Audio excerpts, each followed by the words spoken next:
d'honorer ta grandeur dans ce temps-ci. La Bible est en train de me dire, mon âme est bénie l'Éternel pour tous ses bienfaits.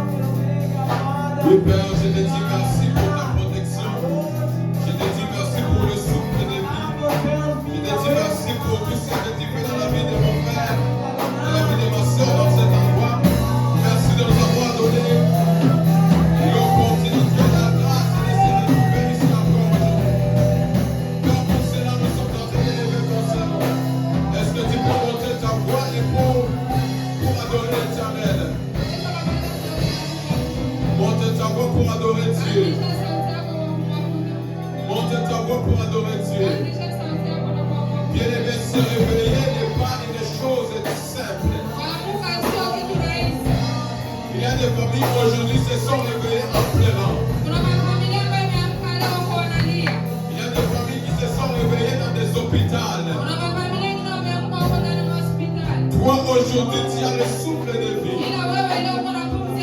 Toi aujourd'hui tu peux dire que l'Éternel est bon.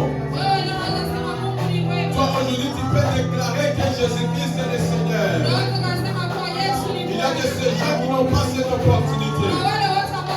Il y a de ces gens qui ont désiré d'être là aujourd'hui pour élever le nom de Jésus et ne pas ressusciter là. Mais toi et moi nous sommes ici. Nous devons l'adorer. Ne crois pas pour acquis le souffle de vie. Ne crois pas pour acquis à lui que tu as. Ne prends pas pour acquis l'odorat que tu as. Ne prends pas pour acquis parce que tes yeux peuvent voir. Là, si nous sortons, il y a des gens qui cherchent ces choses. Mais moi et toi, nous l'avons. Cela est une opportunité pour nous de rendre grâce à l'Éternel. Alors maintenant, laisse que ton cœur puisse se rendre en adoration à Dieu. Laisse que ton cœur monte encore en adoration. Laisse que tu commences à adorer Dieu. Ne laisse pas ta situation t'empêcher à adorer Dieu. Ne laisse pas les choses que tu as traversées à travers cette semaine t'empêcher d'adorer Dieu. Mais c'est une bonne occasion encore d'élever le nom de Jésus-Christ. Est-ce que tu veux monter ta voix? L'éternel des armées, nous sommes dans une t'adorer. Nous sommes dans une t'élever.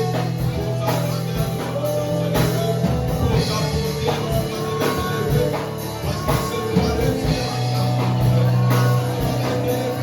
Parce que c'est toi qui donne la grâce. Nous sommes dans une t'élever. Pour ta bénédiction.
des requêtes vers l'Éternel.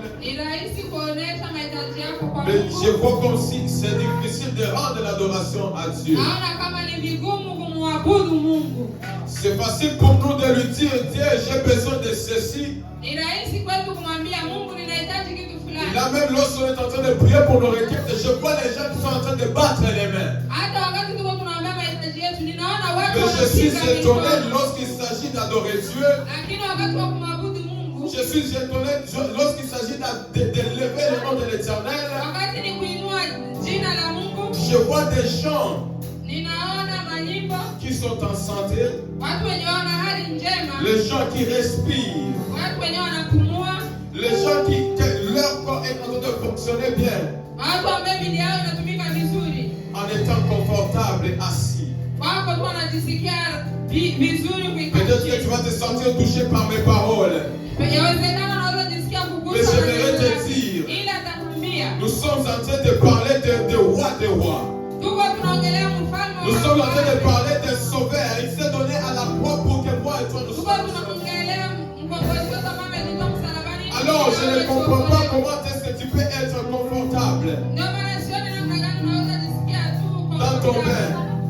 Mais dans ce moment, j'aimerais que tu puisses t'élever. S'il faut que tu puisses t'élever. Nous voulons adorer Dieu. Aujourd'hui, il est bien même qu'on ne prie pas pour les requêtes, mais qu'on puisse adorer Dieu. Parce que c'est lui qui nous a rassemblés ici. Si tu es seulement ici pour toi-même, j'aimerais te dire, l'une des raisons que tes requêtes ne sont pas répondues, c'est parce qu'il y a l'égoïsme en toi. Une des premières choses qui doivent nous amener dans la présence de Dieu, ce n'est pas tes requêtes, mais c'est la soif de Dieu. C'est le vouloir de connaître Dieu. C'est être, en fait, ton objectif doit être centré vers Christ. Alors maintenant, j'aimerais que tu t'oublies. Et que tout ce que tu vas faire puisse glorifier l'Éternel. Je ne sais pas comment tu vas le faire. Il y a des gens qui se sentent confortables en poussant des cris de joie. Il y a des gens qui se sentent confortables en acclamant l'Éternel. Mais maintenant, je veux que ce culte soit un culte d'adoration vers l'Éternel. Je ne veux pas que tu restes calme. Si tu as des sifflets, il faut siffler vers l'Éternel. J'aimerais demander à nos musiciens. Vous êtes là aussi pour adorer. Adorons Dieu.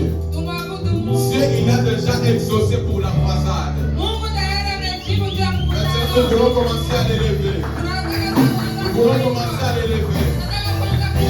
Nous voulons commencer à l'élever. Ils sont avec moi. Nous allons élever Dieu. Nous allons élever Dieu. Entends-moi que je te dis quoi faire. Je ne veux pas te dire de prier. Peut-être pour moi, ce n'est pas dans les paroles. Peut-être pour moi, c'est dans les danses que tu vas le faire. Peut-être pour moi, c'est dans les cris de joie que tu vas le faire. Peut-être pour toi, c'est en sautant que tu vas le faire.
Est-ce que les requêtes que tu as demandées à l'Éternel équivaut avec l'adoration que tu es en train de lui rendre? J'aimerais que nous puissions plonger dans l'adoration. J'aimerais qu'on adore Dieu. J'aimerais qu'on élève Dieu sincèrement. Laisse ton cœur ouvert. Par une adoration. Au son du piano seulement, j'aimerais qu'on monte nos voix, qu'on adore Dieu. Est-ce qu'on peut commencer à l'adorer? Est-ce qu'on peut commencer à l'adorer? Vous qui avez des micros, priez avec moi. Commence à adorer, commence à adorer. Commence à adorer, commence à adorer. Priez le roi des rois.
à Dieu, voici mon problème. Mais j'étais en train de célébrer l'Éternel. Et après sévir, s'est écoulé. Ce n'était pas parce que j'étais en train de dire Éternel que sévir tombe. Mais c'est parce que j'étais en train de célébrer l'Éternel. J'aimerais te dire, de la même manière que nous voulons célébrer l'Éternel et maintenant, de la même manière, j'aimerais te dire que sévir est en train de tomber. J'aimerais te dire que cette situation te lâche aujourd'hui. Alors nous allons poser un acte bien prophétique. Dans le verset 3. Première fois nous allons monter. On va acclamer, on va pousser des cris de joie. Mais à la 7e fois, j'aimerais que tu le fais avec force. Parce que c'est en glorifiant l'Éternel de cette manière que toi aussi tu vas en bénéficier. Et lorsque tu commences à élever Dieu à la première fois, ne pensez pas à la situation qui te dérange. Et lorsqu'on va faire ces choses, ne pensez pas à ta situation. Mais que tu sois concentré à célébrer l'Éternel. Est-ce que nous sommes ensemble? Lorsque nous disons, je compte de 1 à 3, nous acclamons et les cymbales vont jouer tellement. Et j'aimerais que tu puisses célébrer Jésus. Lorsque tu acclames et tu dis que Jésus est le roi des rois. Dans le verset 3. 7e fois après qu'on a déjà acclamé, tu vas lever encore ta voix, tu vas bénir le nom de l'Éternel. 1, 2, 3. Jésus est le roi des rois.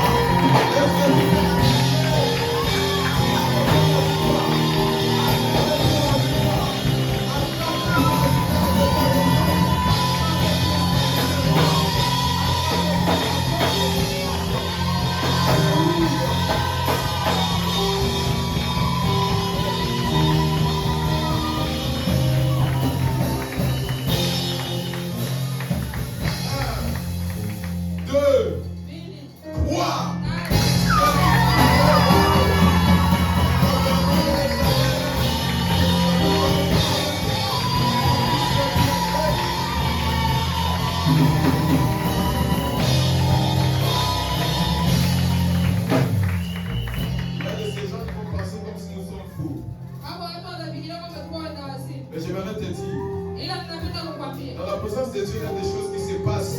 Ça ne doit pas aller avec ta logique.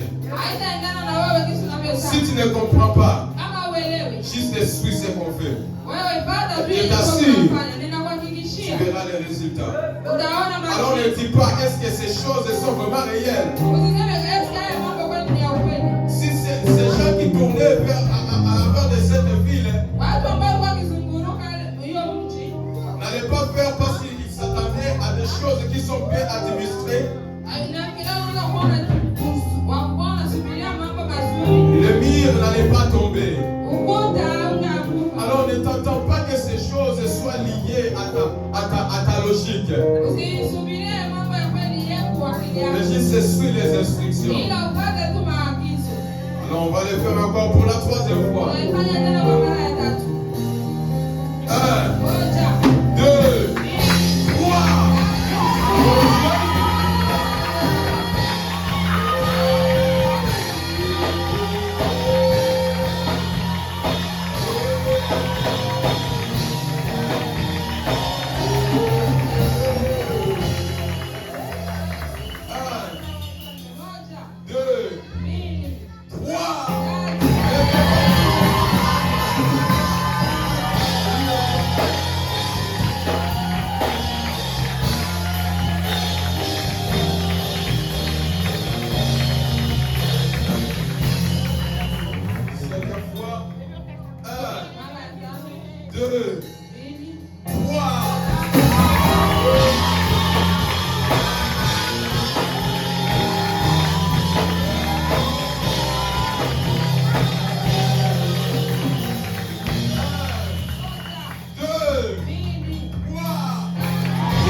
Regarde ton voisin.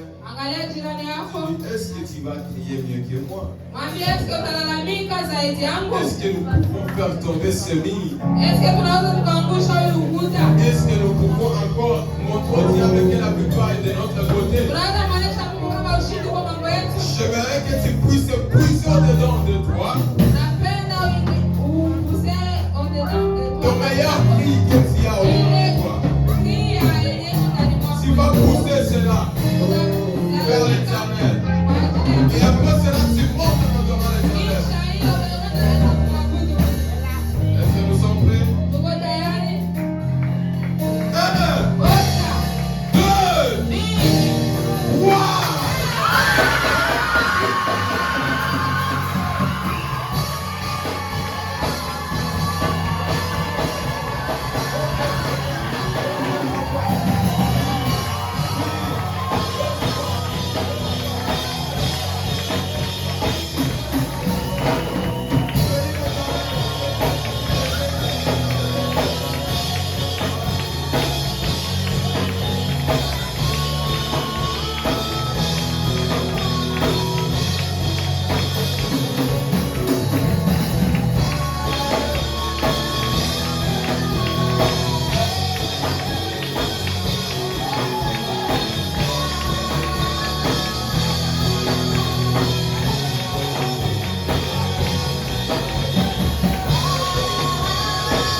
visitation que tu accordes au Nouveau-Brunswick. Maintenant, Père, que cela ne puisse pas passer au-delà de moi. Mais laisse que tes visitations me touchent aussi. Maintenant, tu vas désirer se toucher de Dieu. Tu vas le désirer dans ta vie. Tu vas dire à Dieu, pour ce même toucher que les autres vont bénéficier, laisse que pour moi ça commence aujourd'hui. Laisse que cela commence pour toi aujourd'hui. Laisse que cela commence pour toi aujourd'hui. Parce que c'est toi qui vas être l'instrument qui va transporter cette gloire. C'est toi qui seras la preuve qu'il y a un réveil qui s'est passé réellement. Maintenant désire Dieu. Maintenant désire se toucher sur toi. Tu as prié pour la ville. Tu as prié pour la province. Maintenant prie que cela te localise. Oui, que cela te localise. Dis à Dieu, touche-moi. Dis à Dieu, touche-moi. Ce n'est pas la prière de ton voisin qui va te toucher. Mais que ta prière te touche toi-même. Que ton cœur commence à parler à Dieu. Si tu vas prendre ce moment comme la blague, c'est bon. Mais si tu vas sincèrement désirer, tu vas commencer à prier. Tu vas commencer à appeler ces choses devant toi. Tu vas commencer à appeler ces réveils sur toi. Dieu touché. Dieu touché.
que Samson il a attrapé 300 renards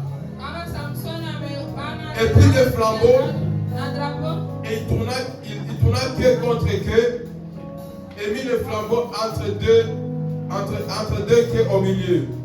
Il alluma les flambeaux. Il a allumé des flambeaux. Il les a laissés partir dans les blés des Philistins.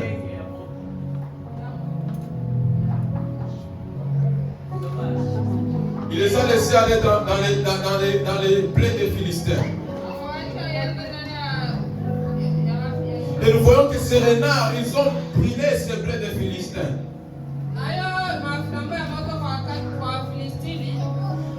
Aujourd'hui, j'aimerais que nous aussi nous puissions prendre cet exemple. Je crois que si nous sommes ici aujourd'hui, c'est parce que nous sommes assoiffés de Dieu. C'est parce que nous voulons être utilisés par Dieu. Comme Samson prenant ses renards et les enflammant,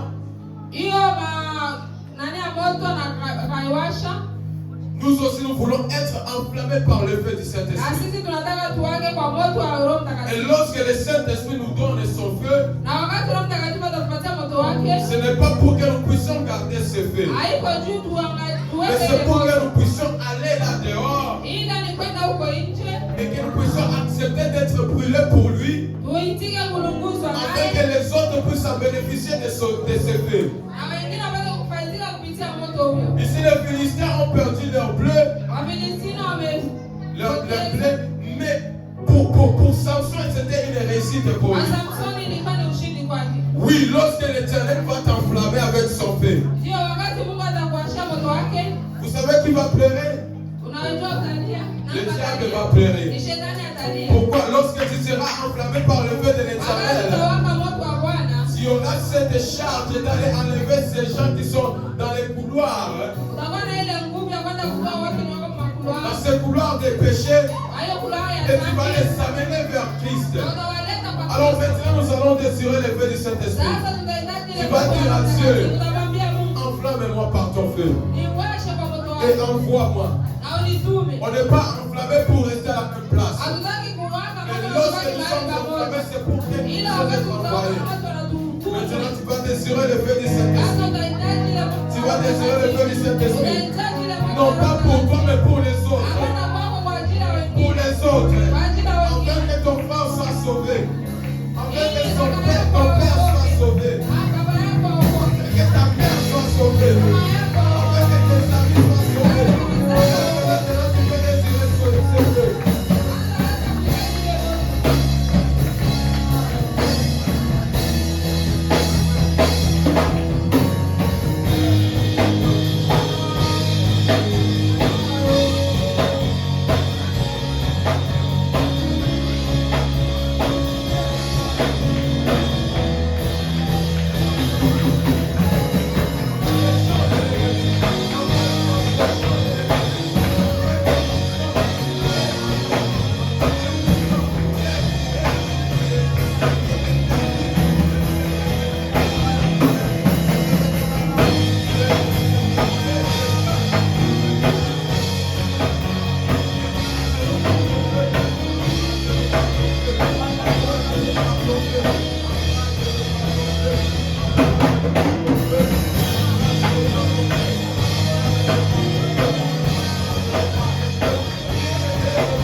Dis merci à Dieu pour son fait.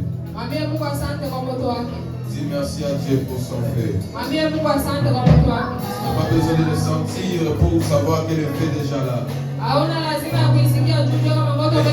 Crois que le fait est déjà arrivé. Maintenant, commence à élever le nom de l'Éternel. Juste dis merci. Tu dis merci pour la deuxième journée qu'il nous donne d'être encore dans sa présence.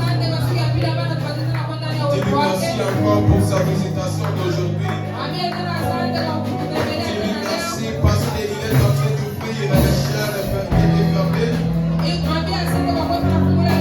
Dis merci car la réussite est déjà à toi.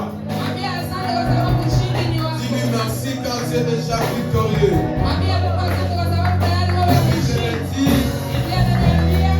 Je suis plus que vainqueur par celui qui m'a aimé. Juste par son amour, il est devenu vainqueur. Maintenant, commence à lui dire merci. Dis-lui merci. Dis-lui merci pour sa visitation. Dis-lui merci pour les abus de mon mari. Dis-lui merci pour l'église de la attaque qui parle de toi. Dis-lui merci pour les serviteurs de l'église. Dis-lui merci pour la vie de ta famille. Dis-lui merci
Mtakatifu.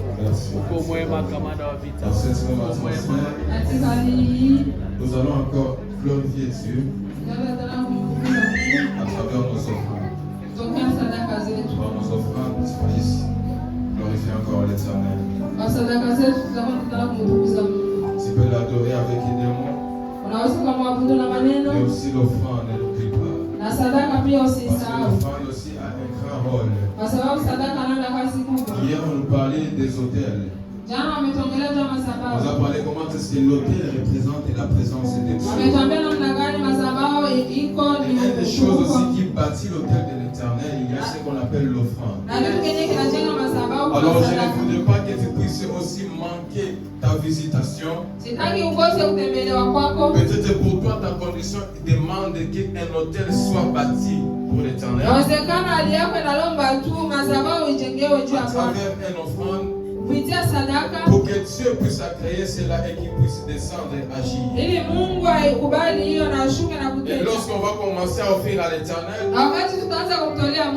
viens en donnant ton offrande avec une prière. Ne donne pas seulement pour donner, mais que cela soit une prière pour toi. Et nous allons le faire cela en dansant pour Dieu. Nous allons dire que Jésus-Christ a gagné. Et parce qu'il a gagné, nous allons le crier. Est-ce qu'on peut se mettre debout pour élever, louer Dieu par nos offrandes? Amen.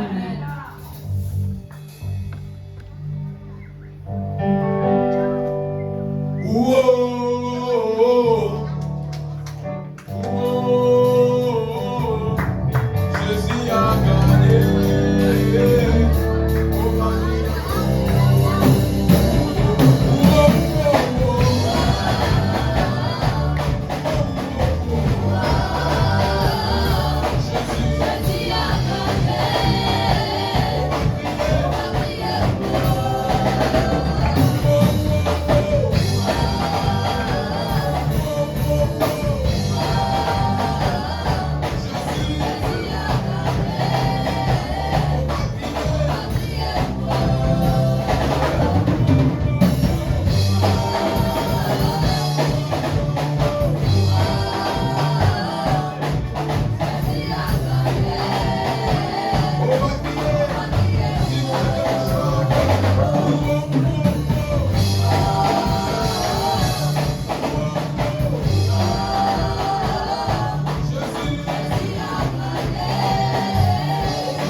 Dieu vous bénisse nos chantes. Amen. Comme il est bon d'être dans la présence des cieux. Amen. Je suis dans la joie de son métier d'aller. Amen. Il y a des seigneurs qui vont se dire, mais c'est faire et fou.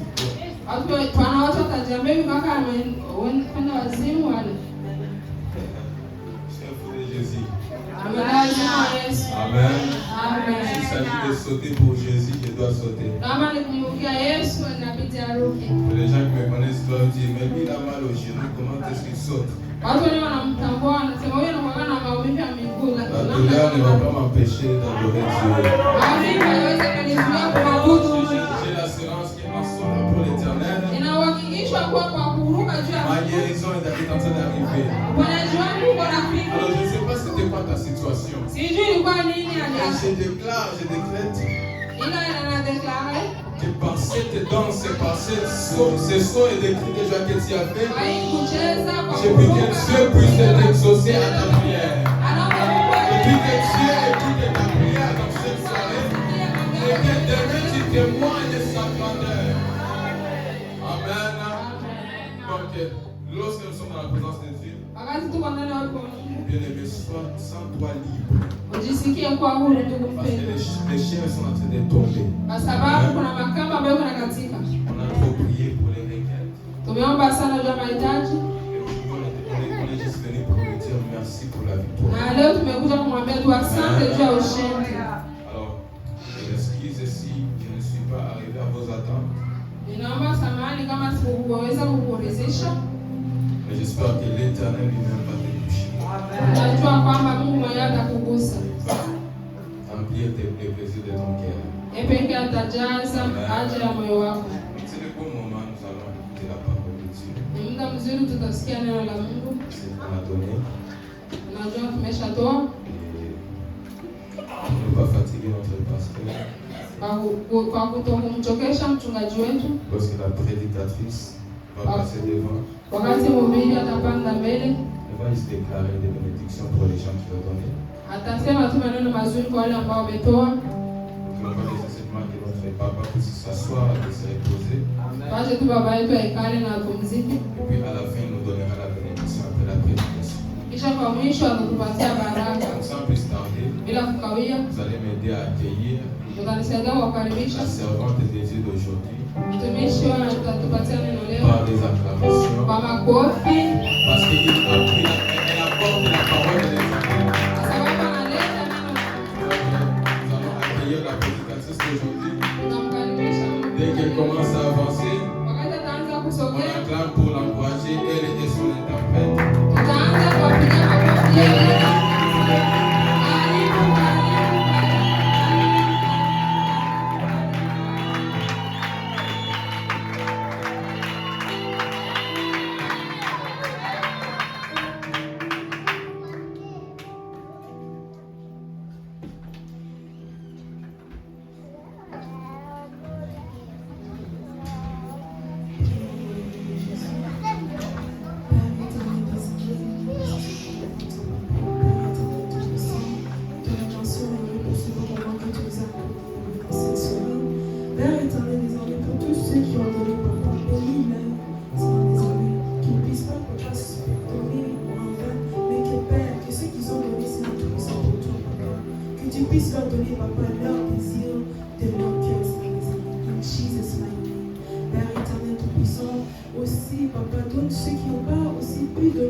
Utilise-moi, Papa, comme un instrument, Papa, pour ce soir. Dispose chaque cœur qui sont ici en ce Seigneur des armées. Qu'on ne puisse pas entendre, Seigneur Tout-Puissant, la parole venant de toi et puis que ça sort. Mais Père, qu'on puisse entendre, Seigneur des armées, et aussi le mettre en pratique pour te faire plaisir, pour te faire sourire, Seigneur des armées, pour ta gloire, dans le nom de Jésus. Père éternel des armées, je condamne toutes sortes de distractions, de manque de mots, toutes sortes que le diable essaie de faire pour tourmenter lors de cette prédication, lors de cette exhortation. Je condamne cela dans le nom suprême de Jésus. Père éternel des armées, je te remercie.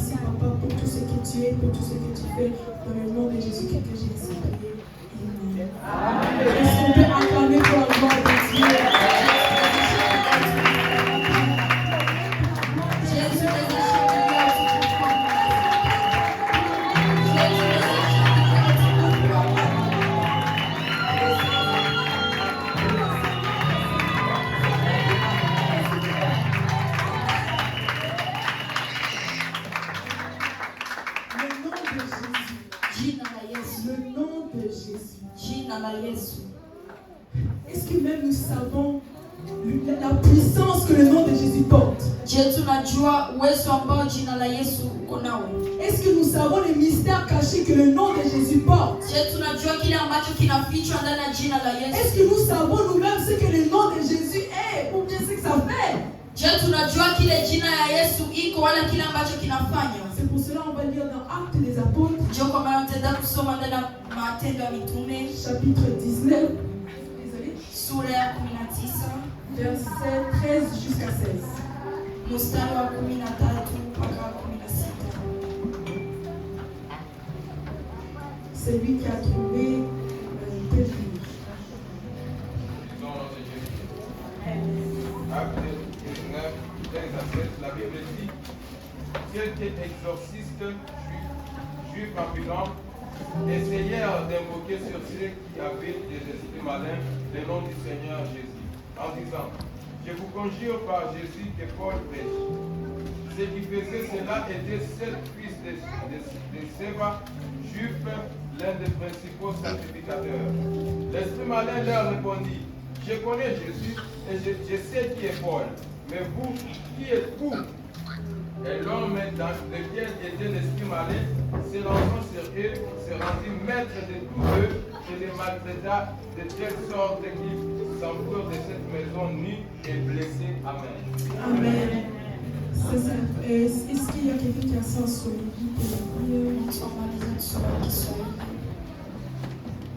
Nasoma Matendo ya Mitume 19:13 hadi 16. Basi baadhi ya Wayahudi wenye kutangatanga nao ni wafunga pepo wakajaribu kutaja jina la Bwana Yesu juu ya waliopagawa na pepo wachafu, wakisema, na wapisha kwa Yesu yule anayehubiriwa na Paulo. Walikuwako wana 7 na wa mtu mmoja Skewa, Myahudi kuhani mkuu, waliofanya hivyo. Yule pepo mchafu akawajibu, akawaambia, Yesu namjua na Paulo namfahamu, lakini ninyi ni nani? Na yule mtu aliyepagawa na pepo mchafu akawarukia wawili, akawashinda, hata wakatoka mbio katika nyumba ile hali wa uchi na kujeruhiwa. Amen. Amen. Donc ici on vient de lire Actes des Apôtres chapitre 19 verset 13 jusqu'à 16. Hapa tunamaliza kusoma Matendo ya Mitume 19:13 mpaka 16. Notre thème qui est étudié ce soir, c'est le nom de Jésus. Na kichwa chetu cha neno cha jioni ya leo ni jina la Yesu. Amen. Amen. Et ici, ce qu'on vient de lire, c'est que Paul était en Éphèse. Hapa ambapo tunamaliza kusoma na sema kwa Paulo alikuwa Efeso. Et lorsqu'il était en Éphèse, il a fait des miracles. Na wakati alikuwa hapo alifanya miujiza par le nom de Jésus. Kwa jina la Yesu. Et il y a dans la Bible aussi, ça dit qu'il y avait 7 jeunes hommes. Ndani ya Biblia tunasema kulikuwa wanaume wa 7. Et les 7 jeunes hommes, leur père était Séva. Na wanaume baba wao alikuwa Séva. Son nom c'était Séva. Jina lake lilikuwa Séva. Et c'était un prêtre juif. Na alikuwa ni kuhani wa Wayahudi. Et lorsque ces 7 jeunes hommes ont vu ce que Paul a fait, na wakati waliona kile ambacho Paulo alifanya, ils ont dit, nous aussi on va faire la même chose. Wakasema na sisi tutafanya hiyo hiyo. Ils ont essayé de copier ce que Paul avait fait. Wakataka kufuatilia kile ambacho Paulo alikuwa akifanya. En disant, oh ok, Paul a utilisé le nom de Jésus. Na kusema Paulo alikuwa akitumikisha jina la Et nous Yesu. aussi on va utiliser le nom de Na Jésus. sisi tutatumikisha jina la Yesu. Mais attention, Lakini sikio, les 7 fils de Séva wanaume wa 7 wa Séva n'avaient aucune relation avec l'Éternel. hawakuwa na uhusiano hata mmoja na Et Mungu. ils n'étaient pas des chrétiens. Na hawakuwa Wakristo. Amen. Amen. Donc ils ont seulement vu ce que Paul a fait et puis ils Walikuwa ont wakiona fait kile ambacho Paulo anafanya na wao wanamtii. Donc ils ont été allés vers une personne qui était possédée Wakaenda kwa mtu ambaye alikuwa na mapepo par les démons. na mapepo. Et ils ont dit, Na est-ce wakasema, que quelqu'un peut me le lire ce qu'ils ont dit? je, kuna mtu ambaye anaweza soma pale kwenye waliongea?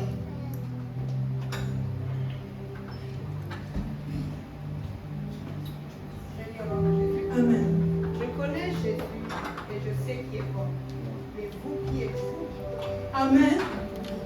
Ils ont mentionné le nom de Jésus, non? walitaja jina la Et Yesu. la Bible nous dit que Na Biblia inatuambia nous avons le pouvoir de chasser les démons au nom de Jésus. tuko na nguvu ya kufukuza mapepo kwa jina la Mais le Yesu. problème avec ces 7 fils de Séva, Lakini shida na wanaume saba wa c'est qu'ils Seva n'avaient pas de relation avec le hawakuwa nom de Jésus. na mahusiano na Et Yesu. ils ne savaient pas ce que le nom de Jésus portait. Na hawakuwa najua kile ambacho jina la Ils Yesu ont seulement inabeba. vu ce que Paul a fait. Walikuwa wakiona kile ambacho Et Paulo là aussi, anafanya. oh, moi aussi, je vais faire Na la même chose. wakasema na mimi nitafanya kile Bien kile. aimé, il est important Ndugu mpendwa, ni de ya muhimu savoir kujua le nom de Jésus jina la et Yesu Jésus lui-même. na Yesu mwenyewe. Lorsque nous avons une relation avec Jésus, Wakati tuko na uhusiano na Yesu, le diable va te reconnaître, mais il va savoir que, oh non, je ne peux pas jouer avec elle parce qu'elle est là, le nom, elle connaît déjà Jésus, elle peut chasser les démons avec Jésus, elle connaît le mystère, elle connaît le mystère caché du nom de Jésus. C'est pour cela que je ne vais pas pénétrer, je ne vais pas déstabiliser. shetani akikuona hatapenda kukuchezea kwa sababu anajua uko na jina la Yesu, hawezi kia kukuchezea ndani ya maisha yako. Mais nous avons vu que les 7 fils de Séva, Lakini tuliona kuwa wale wanaume wa saba wa Seva ils ont dit le nom de Jésus walisema jina la sans Yesu savoir l'importance, sans savoir the meaning behind it, sans savoir ce que le nom de Jésus porte. bila kujua kile ambacho kiko nyuma ya jina la Yesu. Et la Bible nous dit que Na Biblia inatuambia kuwa le diable ya kuwa les shetani a attaqués, aliwaatake, les a blessés, les a akawaumiza, déshabillés. akawavua manguo. Bien aimé, si que nous ne marchons pas avec Jésus, Mpendwa, kama le tuongee diable na va Yesu, nous tourmenter, shetani ataenda va se moquer kutuangaisha, de nous, atatuchezea, atatukamata kama C'est michezo. pour cela, nous les Ndio enfants kwa maana de Dieu, sisi wana wa nous Mungu devons nous lever debout. inabidi Nous devons tusimame, dire, inabidi moi je suis tuseme, enfant de Dieu. mimi niko Je mwana veux wa Mungu, connaître Jésus. Nataka Je veux kujua avoir Yesu. ce désir de connaître nataka Jésus. kukuwa na hiyo hamu ya kumjua Yesu. Et le diable ne sera pas là pour te déstabiliser. Na shetani atakuwa hapo kukuchezea, Oui, il va essayer. ndio Tu seras ataiseye, combattu. Mais tu ne seras utapiganishwa, jamais abattu. lakini hautashinda. Nous voyons que le nom de Jésus porte une puissance. Tunaona kwa jina la Yesu iko na mamlaka.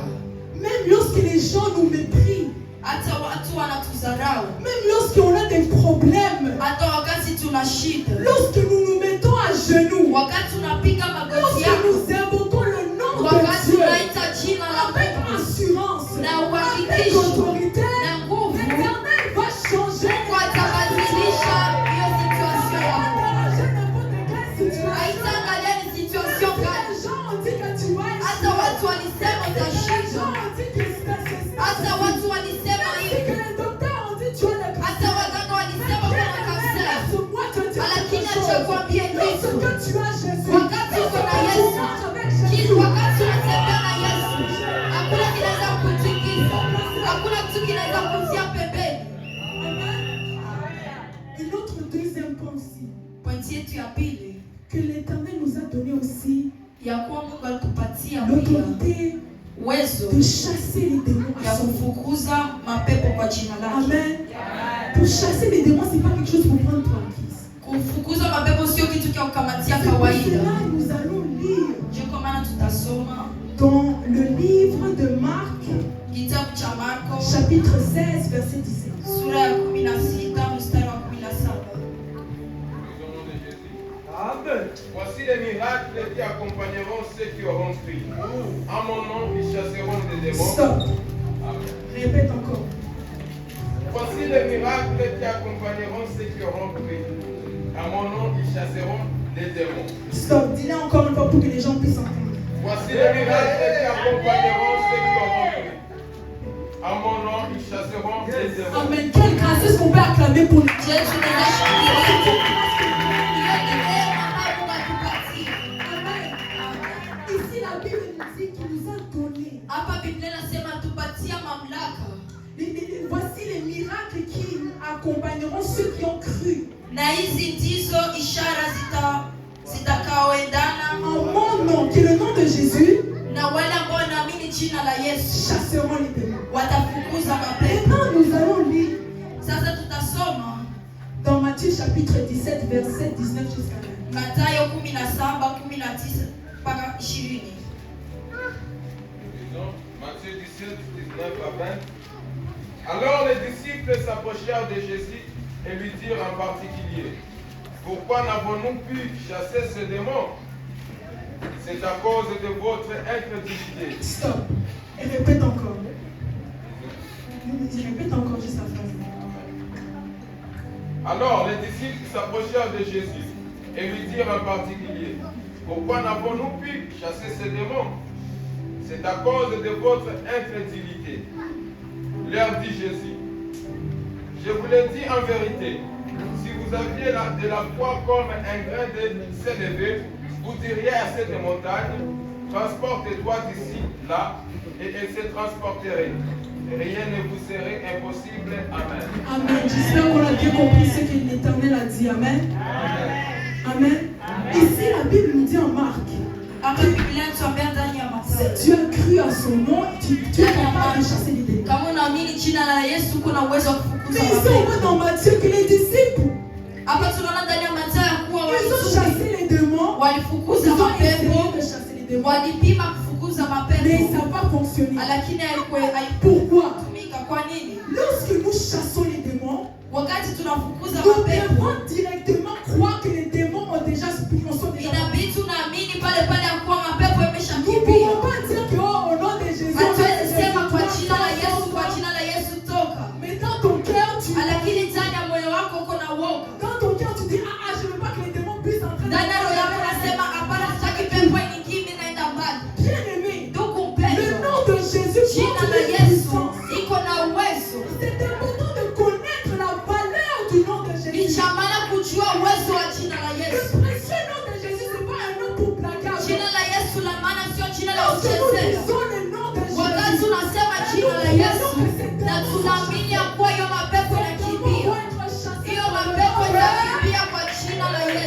dans le nom de Jésus. C'est pour cela que c'est important de croire. Non seulement pour dire dans la bouche au nom de Jésus, mais aussi dans ton cœur. Toi, esprit de paresse, toi, esprit qui ne confesse pas le nom de Jésus, tu vas quitter. Amen. Il faut aussi croire dans notre cœur. Avec le nom de Jésus, nous pouvons. Avec le nom de Jésus, nous n'allons pas échouer. J'aime toujours dire ceci. Moïse, lui qui a guidé les enfants d'Israël, il n'a pas chassé les démons. Salomon, le roi le plus sage, il n'a pas chassé les démons. Le prophète Habakkuk, il n'a pas chassé les démons. Le prophète Daniel n'a pas chassé les démons. Mais par la grâce de Dieu qui nous a donné, toi et toi, nous avons la capacité de chasser les Amen. Regarde toutes ces personnes qui étaient dans le Vieux Testament. Ils ont fait des grandes choses. Imagine le prophète Élie contre 450 prophètes. 450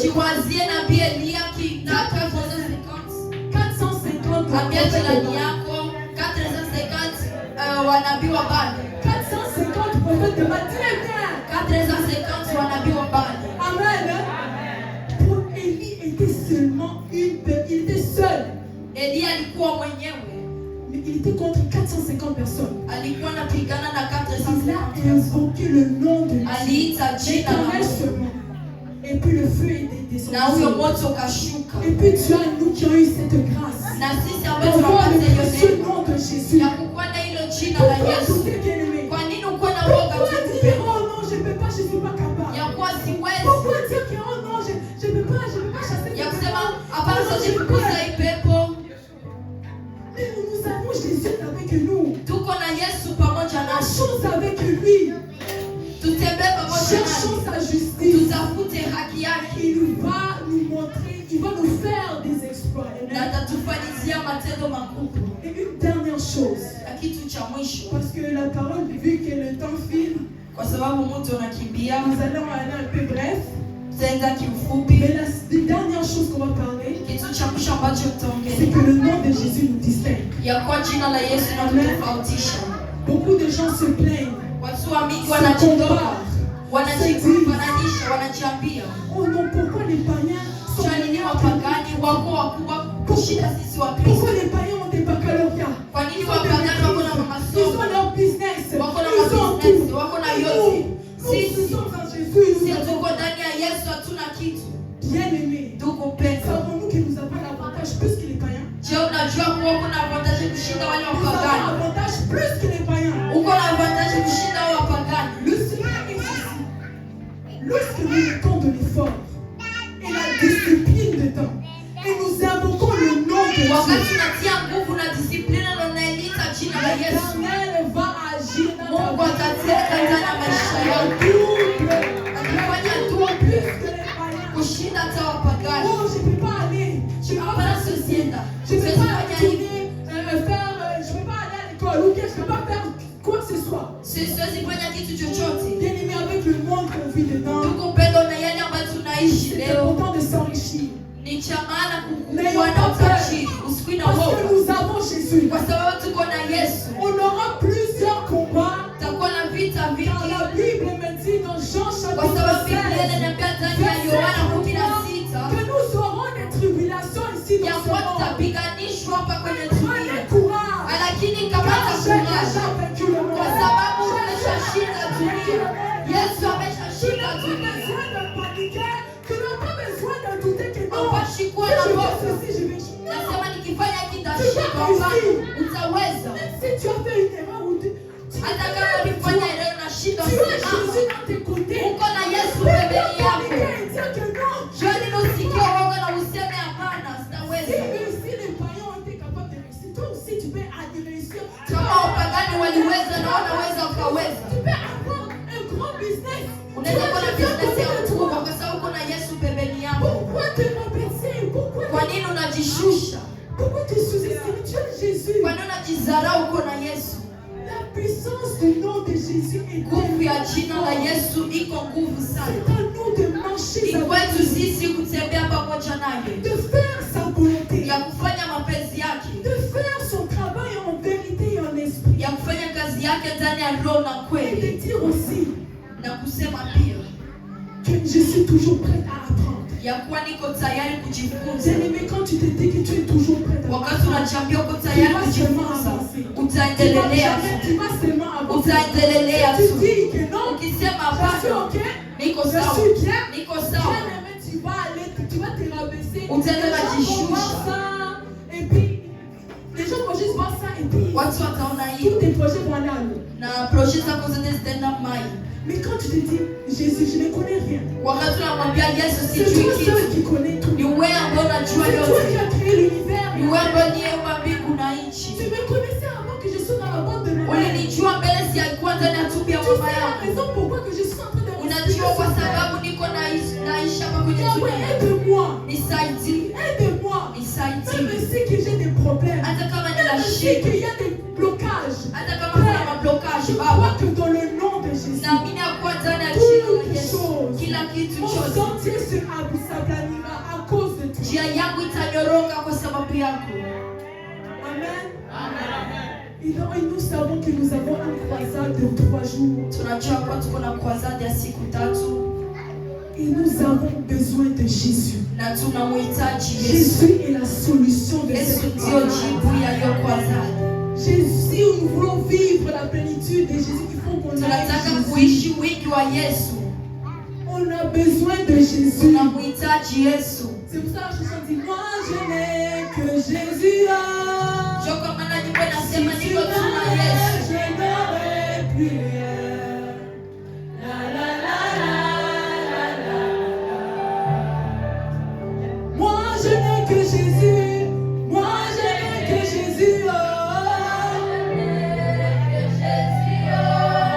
Si tu m'enlèves, je n'aurai plus rien.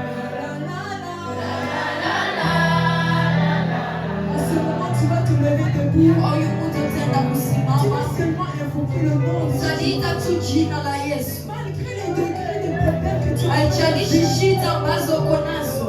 Invoque seulement le nom de Jésus. Ita tu jina la Yesu.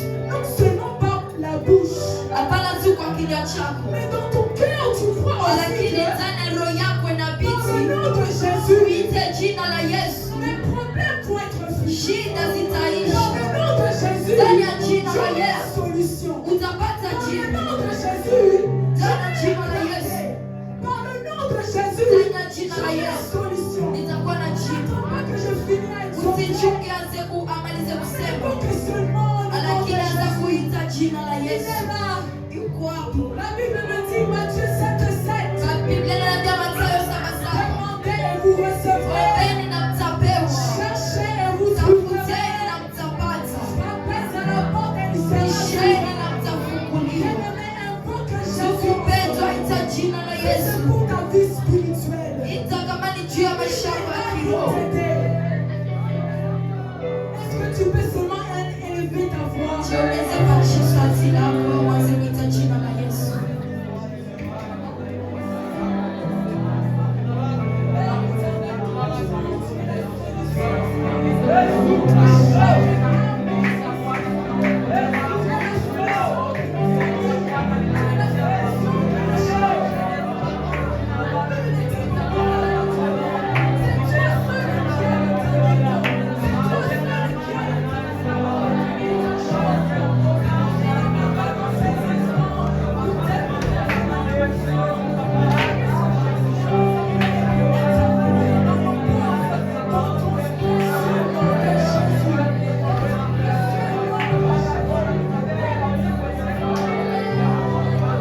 Endelea kuomba, endelea kulilia Mungu wako.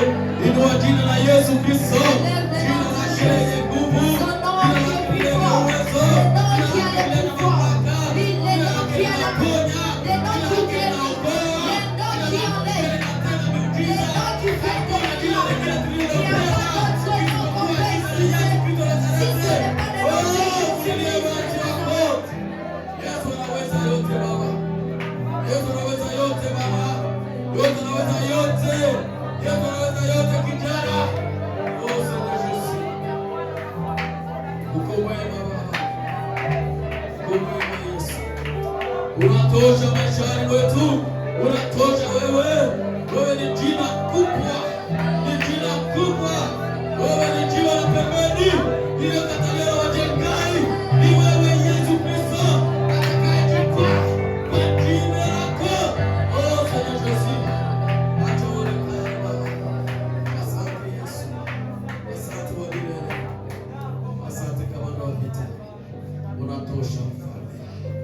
Tunashangilia jina lake Yesu. Makofi mengi.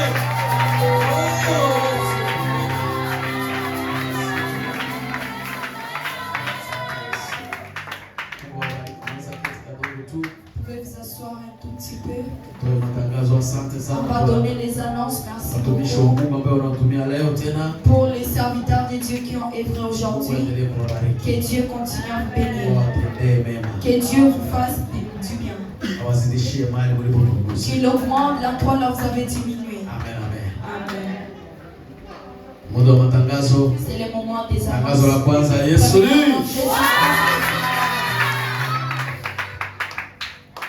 Tangazo la pili ni programu ya wiki. Deuxième annonce, c'est le programme de la semaine. Kesho tunaendelea na maombi. Demain, nous continuons avec la prière. Leo tunaangusha siku ya pili tena. Aujourd'hui, nous finissons la deuxième journée. Asante sana kwa wale ambao wanajitoa kwa kufunga. Merci à tous ceux qui ont gêné.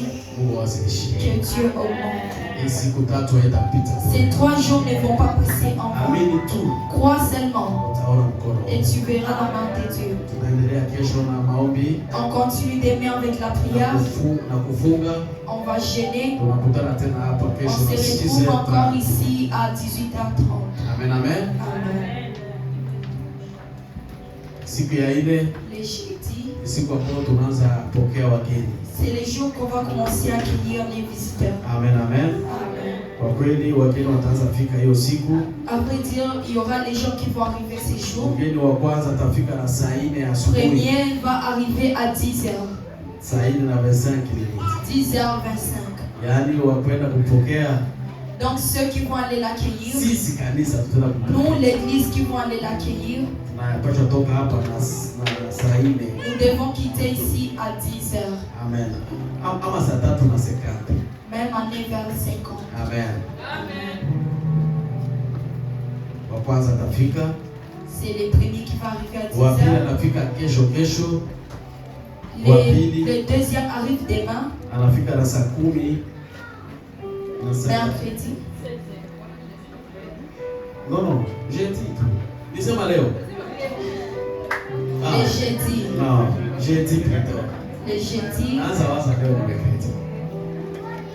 Inakuja tupike haraka. Amen. La personne va arriver le même jeudi. Le jeudi. À 16h13. Donc on aura des va-et-vient à l'aéroport. On aura des va-et-vient à l'aéroport. Amen. Nous sommes encore demandés d'être là pour les accueillir. Amen. Mwingine watatu anafika hiyo siku. Les troisième arrive ce même jour. Hiyo siku ya 4. Les mêmes jeudis. Amen. Huyo atakuwa na gari kitu ta. Celui-là arrive avec la voiture. Mais on va trouver un lieu là où on va l'accueillir. Parce que c'est notre invité. Et nous devons l'accueillir même s'il vient. Amen. Dans la voiture. Amen. Tutaipanga tukishajua. On va programmer comme ça. Lakini nafikiri atafika entre 16h ou 17h. Je pense qu'il va arriver entre 16h et 17h. Amen. Siku ya 5 les vendredis mpaka siku ya 6 jusqu'au samedi tunakuwa na mkutano unaanza. On a la croisade qui commence. Amen. Hiyo siku ya 5 mpaka siku ya 6 les vendredis et les samedis saa 1:30 ya asubuhi à 7h30 du matin mpaka saa 5:30 jusqu'à 11h30 ya mchana. Amen. Tunakuwa hapa kanisani. On sera ici à l'église. Tunaanza semina yetu. Nous allons commencer notre séminaire. Seminaire ya watumishi. Séminaire des serviteurs. Amen. Tunasema tena. Nous disons encore. Kila mtu mwenye anautumiaka. Chaque personne qui œuvre. Unaalikwa. Tu es invité. Na wewe Kristo mwaminifu wa kanisa ukitaka. Et toi chrétien de l'église, si tu veux venir, viens. Hatujue kesho kwa anakuandalia nini. On ne sait jamais demain ce que Dieu te réserve. Karibu kwenye seminaire. Bienvenue dans les séminaires. Amen. Hiyo siku ya 5 c'est même vendredi na saa 10 à 16h tunaanza croisade yetu. On commence notre croisade. Pale kwa kanisa ya Saint André. À l'église Saint-André. Pale kwenye mpako kitofu ya Maranatha. Là où il y a les nombrils de Maranatha. Amen. Et pale tulianzia kanisa. C'est là où on a commencé l'église. Amen. Tutakuwa pale. On sera là. Siku ya 6 mpango ni huo. C'est la même chose. Asubuhi saa 1:30 tunakutana hapa. Les matins 7h30 on se retrouve ici. Mpaka saa 5 tunaenda pumzika. Jusqu'à 11h30 on passe se reposer. Saa 10 tunaendelesha croisade. 16h nous continuons la croisade. Amen. Dimanche. Les dimanches. Tunakuwa pia na programme mbili. On a 2 programmes. Programme ya kwanza ni ya ubatizo. Le premier programme c'est le baptême. Ambao tutakutana hapa kanisani na 9h. On va se retrouver ici à l'église à 9h30. Tunaenda mpaka Shetiak. On va aller à Shetiak. Amen. Tunafanya ubatizo, tunamaliza, tunarudi, kila mtu anaenda jiandaa. On finit, on rentre, chaque personne va se préparer. Ikifika saa 8. Quand ça va arriver à 14h. Ibada inaanza hapa kanisani. Le culte commence ici à l'église. Hapana kule kwa Saint André. Pas là-bas au Saint-André. Hapa kanisani. Ici à l'église. Ukichelewa, si tu es en retard, tunaona tushaenda kwa kanisa hapa. Vous voyez déjà là on est rempli dans na watu wote wa Maranatha hawafika. Et c'est pas tous les gens de Maranatha. Na wageni hawafika. Il n'y a pas encore tous les visiteurs. Donc si tu es en retard, c'est ton problème. Tu manqueras. Amen. Forçons-nous d'arriver à temps. Qu'on arrive même à 13h50. Amen. Hiyo ndio programu ya mkutano tunao. C'est ça les programmes des croisades qu'on a. Tunajua kwamba mkutano wetu ni mkutano wa utoaji. Nous savons que notre croisade c'est la croisade des données. Jiandae pia kwa mfuko wako. Prépare-toi aussi dans tes poches, avec tes poches. Hapata kwambia utoe pale kama huna. On va pas te dire de donner là même si tu n'as pas. Unaweza planifier. Tu peux planifier. Moi hii miezi 6 nitatoa yangu $10,000. Dans ces 6 mois, je vais donner mon temps. Alléluia.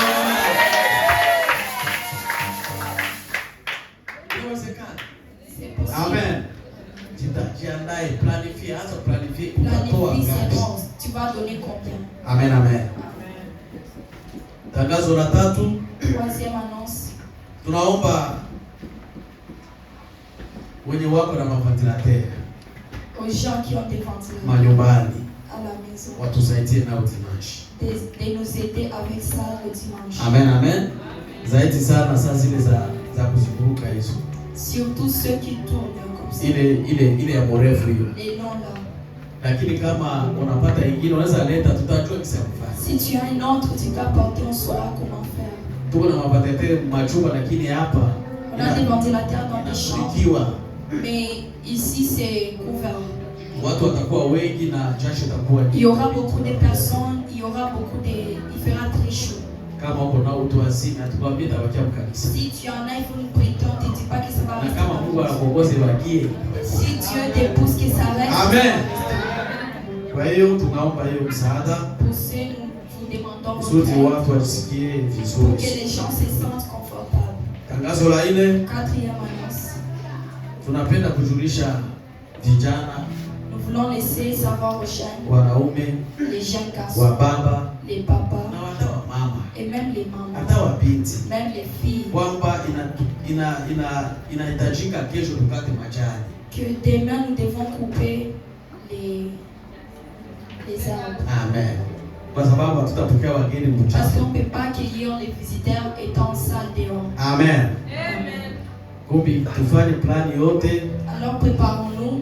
Kama itakuwa ava maombi hapa, Si ça sera avant la prière kama ici, itakuwa après si ça maombi, sera après la prière, inabidi kesho tukate majani. demain nous devons couper les arbres. Amen. Na mkikata hapa na mnaenda kata na kwangu pia.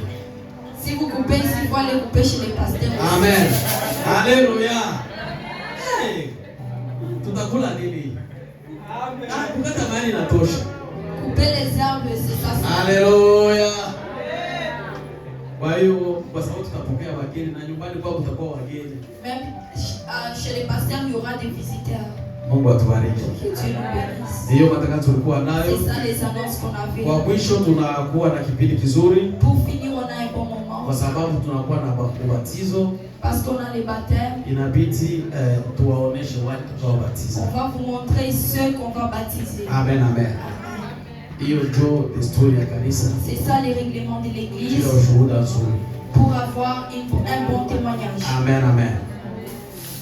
Kwa hiyo Pour ceux, tutaomba majina ya watu wa sheti yake, on va demander les noms des gens de Chetia. wale ambao watabatizwa sheti yake. Ceux qui seront baptisés Karibu chez tupatie Chetia. majina yao. Bienvenue, donnez-nous leur nom.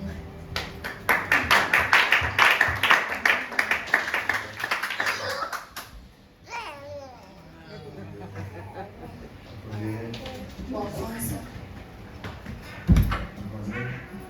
Dada hapa.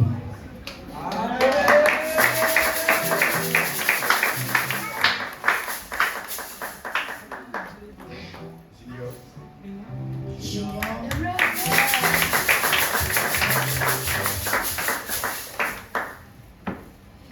Amen. God. Tunamkaribisha pia Alonga, karibu.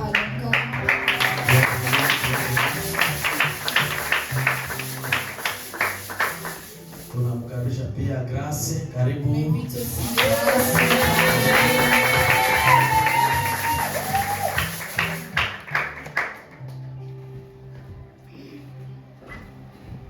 Amen. Haleluya. Amen. Kanisa la Bwana, L'église de Dieu, kazi ya Mungu l'œuvre de Dieu, ni hii. c'est ça. Kupata maandiko nasema Ça dit, les Écritures disent, mtu mmoja tu si Si juste une seule personne accepte Jésus-Christ, au ciel il y a la joie, il y a les acclamations, il y a les cris de joie. Nous on a 4 personnes qui acceptent Jésus.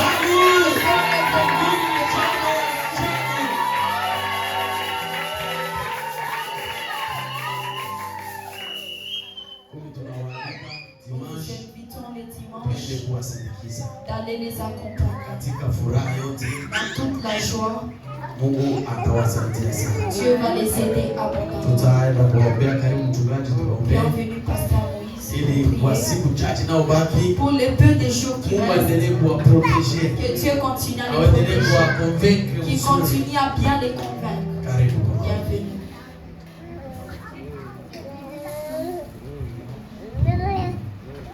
Alléluia, alléluia, alléluia. Tuwali bijuni sisi tumesanga kushima uongozi wako. Kushimia mwami na kuitwa ndiye basi kusikiliza. Kama tukubali. Baro bise ishibija utu. Baro bise kwa sababu wino wino mbele kwa sokira. Kwa mwami mbele kwa mbele kupenda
Seigneur, la moisson est grande, mais les ouvriers sont pénibles.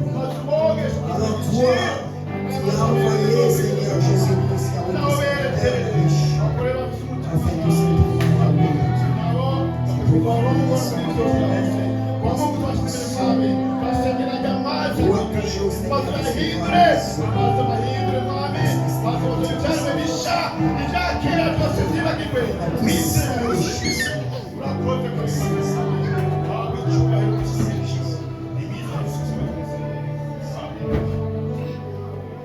Haleluya.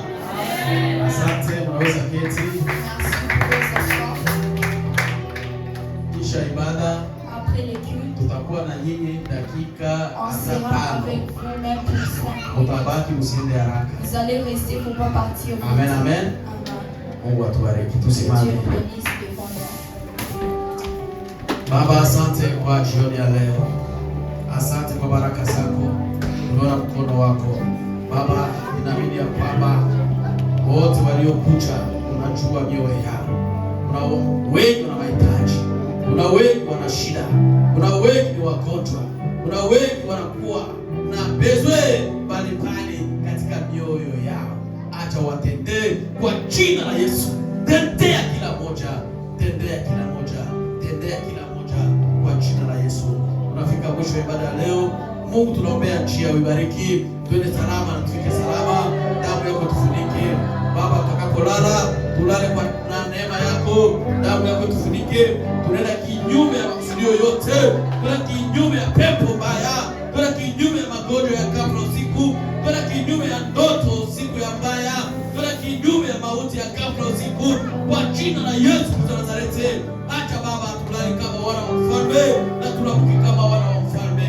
Kwa jina lako Yesu Kristo.